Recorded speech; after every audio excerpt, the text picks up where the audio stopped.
arriba. La va a buscar Elmer Acevedo para Mon, el pase hacia el vacío, Pipo, la barrera. ¡Gol! ¡Gol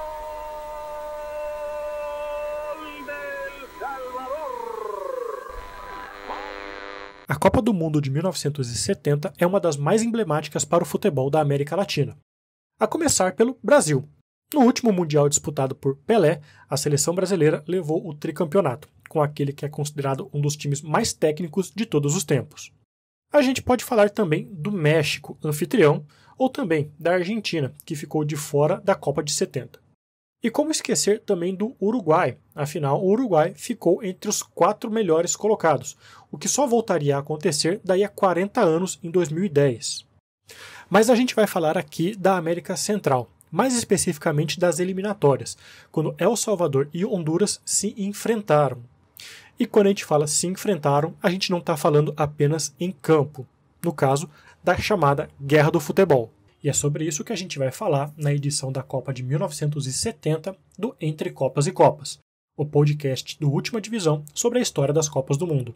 É depois da vinheta.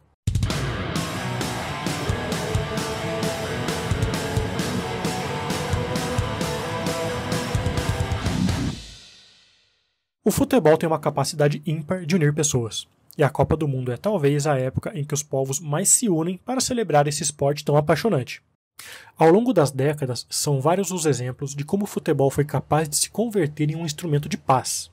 No entanto, a contrapartida também é verdadeira, e tem seu grande exemplo ocorrido em 1969, quando um jogo decisivo foi o estopim para uma guerra entre Honduras e El Salvador. No futebol, a rivalidade entre países vizinhos pode culminar em algo que extrapole o limite dos gramados. Foi isso que aconteceu nas eliminatórias da CONCACAF para a Copa do Mundo de 1970. El Salvador e Honduras iriam disputar as semifinais das eliminatórias para ver quem jogaria contra o Haiti, algoz da seleção dos Estados Unidos, e decidir quem ficaria com a vaga no Mundial. Os dois países, na época, já nutriam um relacionamento bastante instável por conta de questões envolvendo imigração e disputa por terras.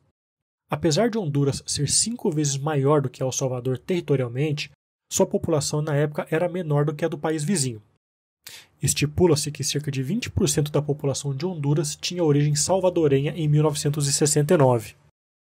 E para piorar, em 1967, uma reforma agrária aprovada pelo Congresso hondurenho tomou algumas terras que estavam ilegalmente em posse de imigrantes salvadorenhos, que terminaram expulsos do país. Foi nesse contexto de ebulição que aconteceram as 3 partidas entre Honduras e El Salvador, nos dias 8, 15 e 27 de julho de 1969. A primeira partida foi disputada na capital de Honduras, Tegucigalpa, com vitória dos donos da casa por 1-0, gol de Rigoberto Gomes. O árbitro dessa partida foi o peruano Arturo Yamasaki, que apitaria o chamado Jogo do Século, na semifinal da Copa de 70 entre Itália e Alemanha. A Itália, aliás, venceu no final por 4-3, tendo sido esse o único jogo de todas as Copas do Mundo com 5 gols marcados na prorrogação. Mas, de volta à América Central. Veio o segundo jogo em El Salvador e a seleção local venceu por 3-0, com 2 gols de Juan Ramón Martínez e 1 de Elmer Acevedo, forçando um terceiro jogo em campo neutro que viria a ser disputado no México. Relatos de violência, tanto dentro quanto fora de campo, marcaram os jogos, e a tensão entre os dois países, que já era grande, chegava a uma situação praticamente insustentável. No terceiro jogo, com a presença de 1.700 policiais mexicanos no estádio e fora dele, a seleção salvadorenha conseguiu o triunfo por 3-2 na prorrogação, e assim conseguiu avançar. Na decisão da vaga, venceria o Haiti em 3 jogos, mais uma vez a partida final foi realizada em campo neutro, na Jamaica, e classificaria para a Copa do Mundo do ano seguinte.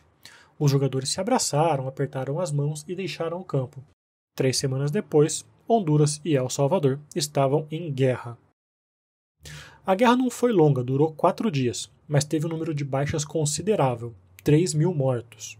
Além disso, 300.000 salvadorenhos tiveram que deixar Honduras às pressas, mas em sua pátria-mãe não encontraram qualquer tipo de assistência, e uma parcela passou a viver na extrema pobreza. Um tratado de paz só foi assinado em 1980, em Lima, no Peru. Foi a primeira participação de El Salvador em Copas do Mundo, tendo perdido todos os jogos e não marcando nenhum gol na ocasião. 3-0 para a Bélgica, 4-0 para o México e 2-0 para a União Soviética. Anos depois, em 1982, o selecionado de El Salvador voltaria a participar de um Mundial, e novamente com uma marca negativa, a maior goleada da história das Copas, ao perder por 10-1 para a Hungria. Anos mais tarde, a seleção de Honduras jogaria 2 Copas seguidas, em 2010 e 2014. E essa foi a edição da Copa de 1970 do Entre Copas e Copas, o podcast do Última Divisão, contando histórias às vezes secundárias das Copas do Mundo. Lembrando que se você gosta da Última Divisão e quer apoiar o projeto, tem alguns caminhos. Primeiro, ultimadivisão.com.br/apoie ou catarse.me/ultimadivisão.